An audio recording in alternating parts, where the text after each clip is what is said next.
ายแห้งงานไล่ผาดวานยานไกลออกเก่งตุงเข้าเมืองไทยเอาโตเจอขายแลกเงินทุกหยาบกะฮืออยู่กินเจอเฮือย่อยไหลตุงยอดย้อนเงินตอง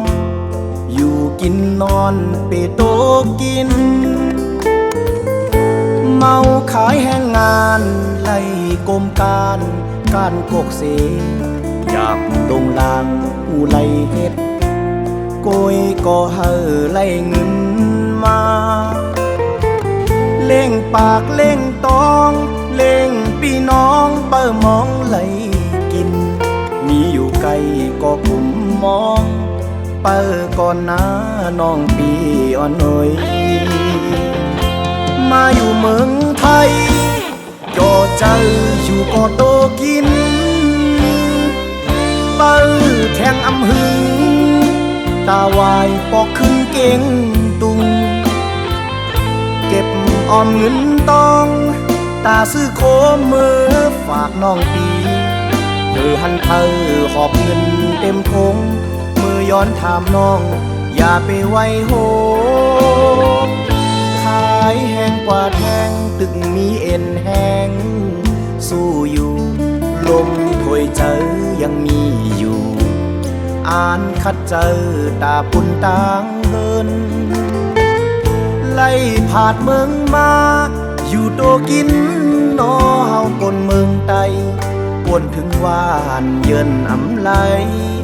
กาไลห้องเป็นเสียงเพลงความ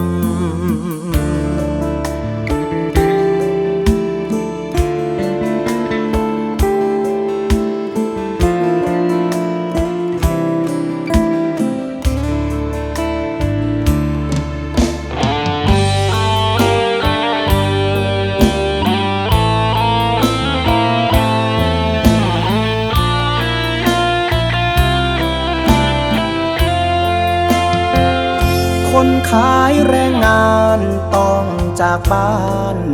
มาไกลจากเชียงตุงสู่เมืองไทยเอาแรงกายขายแลกเงินลำบากแค่ไหนอดทนไปถึงเหนื่อยเหลือเกินหยดหยาดเหงื่อเพื่อแลกเงินสู้เผชิญกับโชคชะตาเร่ขายแรงงานต้องสมสารเรื่อยไปหนักหรือเบาก็สู้ไหวเพียงขอให้